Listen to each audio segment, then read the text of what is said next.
the crazy finish there last night was exactly that. It was crazy. So you got the Nuggets, you got the Thunder, you got the two MVPs, right? You got Jokic, who's going to finish second, and you got SGA, who's going to finish first. Second quarter, Aaron Gordon, how about this play? Over Holmgren. No, that's Holmgren. Like, this is not over a guy who's 6'2". This is over a guy that's 7'4". OKC a 10-point halftime lead. Third quarter. Remember what it looks like when people actually go into the painted area? Oh, you can do that. That's SGA. He would score 33. He can also do this. Step back three plus the foul. 4-point play. OKC by 5 after 3 quarters. Midway through the fourth. Nuggets are down 13 points, but Nikola Jokic was unbelievable. Yeah, you could see it. It just started to turn for him intensity-wise. He wanted this game bad. And by the way, Alex Caruso's a good defensive guard. Yeah. There's no way he should be guarding him like that. No, let us describe that as a mismatch. Yes. This is Jokic. He had 40 points, 22 Huge rebounds. shot right there. It's a 1-point game. Free throws are exchanged. Here we go. Thunder inbounding, up 1, 10 seconds remaining. They're going to send Chet Holmgren to the line, and that would set up this moment. He would miss the first free throw. So again, it's a 1-point game. Missed the first. Here's the second. Missed it again. Rebound down to Christian Brown. You got to hurry. 7 seconds. Front court over to Westbrook. Left side Gordon for the win. Yeah! 2.8 seconds left. Coming back the other way. Williams from half court. Baked it no good at the horn. And the Denver Nuggets shock the Oklahoma City Thunder in game number 1. Oh, baby. That is Jason Kosmicki on the Nuggets radio call of an unbelievable finish. You can hear behind him how silent the building got as Gordon knocks that one in. Just a startling game and so much to unpack coming out of it last night. As we have seen, so far 3 series in this second round have begun. The Golden State-Minnesota one starts tonight. The road team has won all 3 games. Jay Will, number 1 takeaway last night. Mark Daigneault gave that game away. He gave that game away. Guys, I'm watching the game in the wee hours last night, and I'm watching a sideline out-of-bounds play where SGA on an inbounds gets a dunk and puts OKC up 3. Here's the play. Great design play. Now they are up 3 in this situation. Okay, why are you going to foul in the backcourt when the opposing team's best offensive player is on the sideline? He's not even in the game. He can't get in the game. Why are you fouling with 11.1 seconds in the backcourt?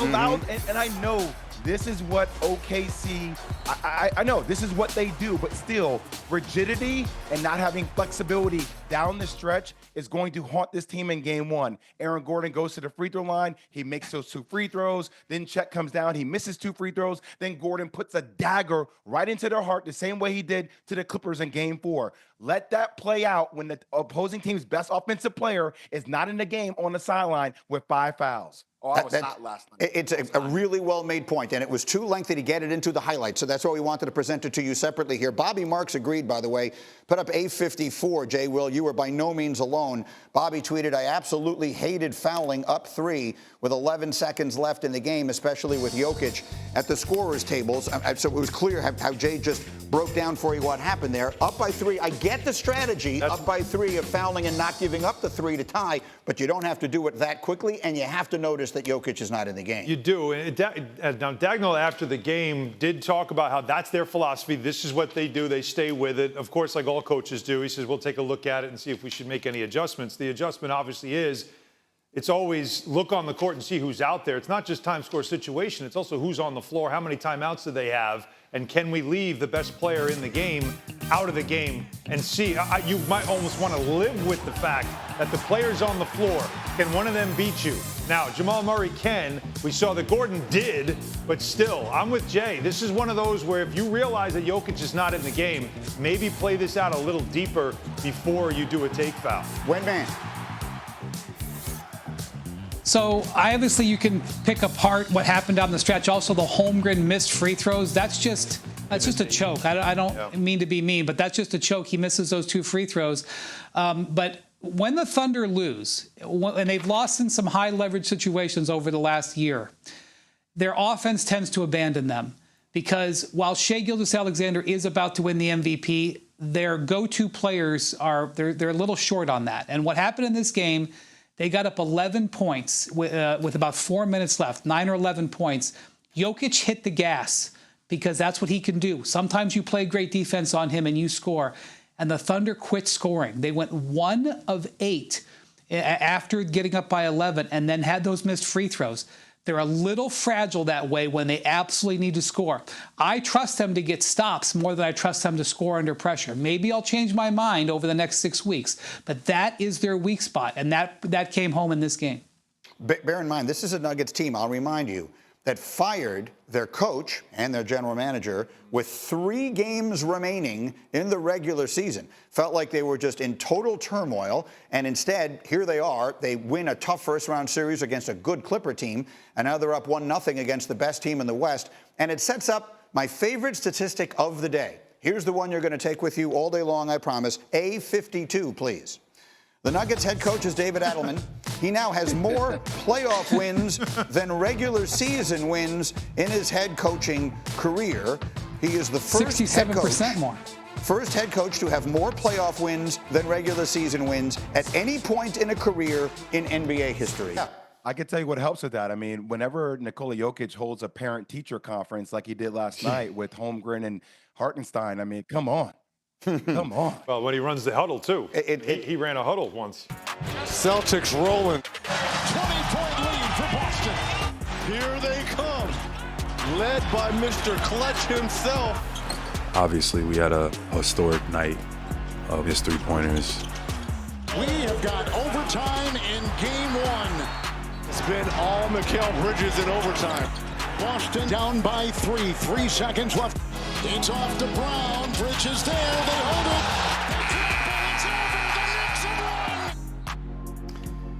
won. So you want to hear how crazy last night was? Both the Knicks and Celtics are founding franchises of the NBA. Neither of them had ever played a game like this before. The 16-point halftime differential makes this the largest halftime comeback in Knicks playoff history and the largest blown halftime lead in Celtics playoff history. I mentioned that when Boston took that 20-point lead, our analytics gave them a 98.3% chance to win. Windman, you were there in the building. How would you describe the atmosphere and as that second half of just bizarre nature played out? What was it like in the building? Well, the Celtics get a 20-point lead midway through the third quarter, and I think the Celtics fans were like, well, we've seen this about a dozen times over the last 2 years. It looked like they had the game in hand. And then they just decided, why not just shoot a 3 literally every possession? You know, in the third quarter of this game, Greeny, the Celtics took 20 shots. 19 of them were 3s. I have never heard anything like that. 19 of the 20 shots they took were 3s. Jay mentioned earlier, of the 10 possessions after they took a 20-point lead, 10 possessions that followed, only went inside the 3-point line once. They missed their next 10 shots. All of them were 3s. And so the Knicks didn't even have to hit the gas too hard. And all of a sudden, they found themselves back in the game.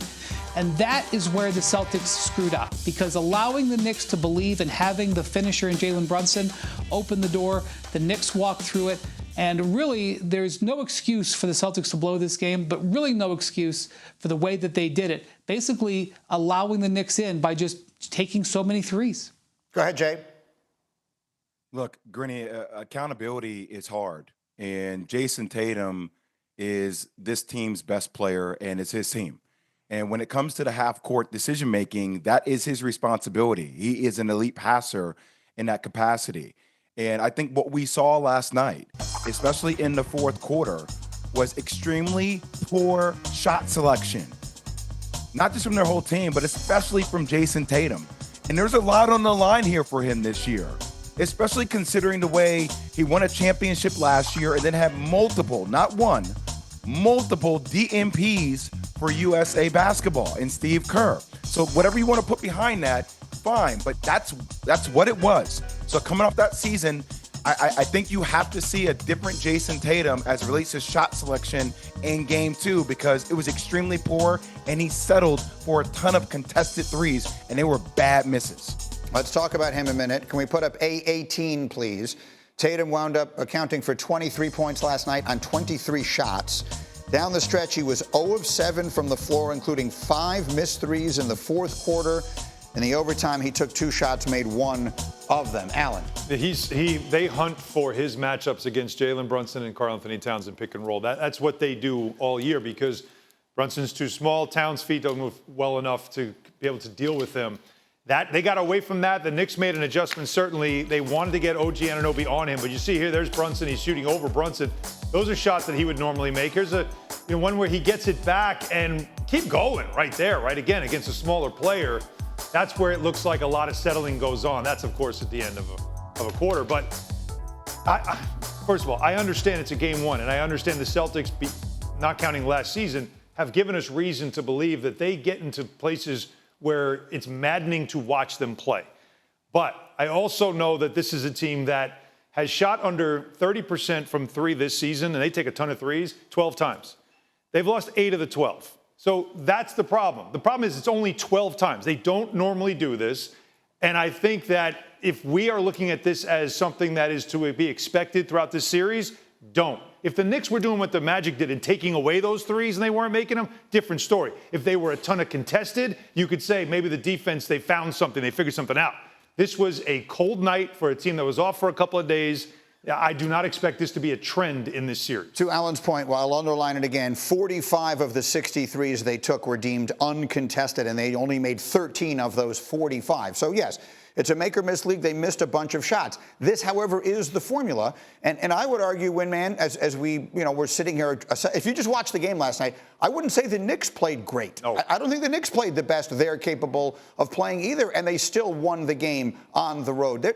This series just got very interesting, yes. I guess is what I'm trying to say, Windy. I had been feeling it all along that we had just given it away. Like we were talking about this like it was a series that shouldn't even bother to be played. And it might still wind up with the Celtics in 5. Obviously, they could rattle off a bunch of wins in a row. Do we know anything about Porzingis? Winman, he did not come back after halftime.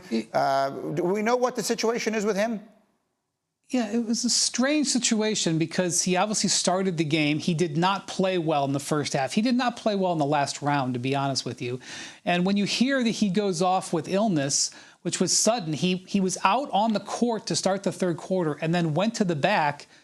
None of us were quite sure why he went to the back. Al Horford was kind of rushed in to start the second half. And then midway through the third quarter, the Celtics announced he wasn't returning with illness. After the game, Joe Mazzulla said he hadn't talked to him yet. He did have that sickness, that viral syndrome that affected him throughout the middle of the season. He missed several weeks with that, but I'm not connecting the two. I just want to point out that did happen. So that is a factor because Porzingis not being in there eliminated a major option for the Celtics offensively, and they had to lean on Al Horford more than they would like to. They always have to watch his minutes. But even despite that, the Celtics had plenty of opportunities to take control of this game and let it go. And it was not a good Karl Towns game at all. The Karl Towns can play much better. So if you're a Knicks fan, you're looking for a better game from Towns in the future, which could affect an outcome. All those players have the freedom to make the right reads. And if you're making the right reads, a lot of your reads also depend upon feel, Greeny, right? So, hey, the read could be take the jump shot, but the feel is that my jumper is off. There are other ways to find your rhythm. And that's what you expect of a team full of veterans. We aren't talking about a young basketball team. We're talking about a team that has won a championship. We're talking about a team that has continuity and playing together for years. So like they said, I think if they could redo it again, they would have attacked the rim differently and got to the free throw line a ton. Tatum said as much after the game. We played that in the sound a little bit earlier. We'll see. In the meantime, let's do more or less looking ahead at the matchup that begins tonight, Timberwolves and Warriors. All these numbers are brought to you by ESPN Bet Sportsbook. Let's start with Steph Curry, Jay Will. If we add up his total points, rebounds, and assists tonight, will it be 37.5, more or less? I'm going to go less just because of the short day of rest. Wendy talked about this the other day, and now obviously we've seen teams come off that and play well and win. But look, to me, this is going to talk more about Jimmy Butler and Anthony Edwards in that matchup, so I'll go less here with Steph Curry. Let's get to Butler then, Winman. Total points plus assists for Butler is 28.5 in tonight's Game 1. Which way do we go? I also went less for the same reason. History tells us that the visiting team should lose this game lopsidedly. Having said that, we just saw the Nuggets take the game in the exact same situation. The Nuggets on one-day rest coming off a brutal 7-game series go into OKC and win. Butler, you know, he's got to save his energy a little bit. I'm going to say under, but I'm not feeling as good after seeing the Nuggets last night. Understood. Alan, let's go to the other side. Anthony Edwards, total points, 28.5. Which way do we go? Give me more here because Anthony Edwards, he does have, to me, the home court advantage. He didn't have a great final game against the Lakers, but man, was he special in this series at other times. And think about the MVP pelts he's putting on the wall right now. Last year, KD, Jokic, already got LeBron. Steph Curry next. He's motivated. So, to recap, we're going to go under on Steph Curry's total points, rebounds, and assists. We're going to go under on Jimmy Butler's points and assists. And we're going to go over on Anthony Edwards' scoring. If you like those plays, we've made them a parlay on the ESPN Bet Sportsbook app. Look for the more or less featured parlay. I'm on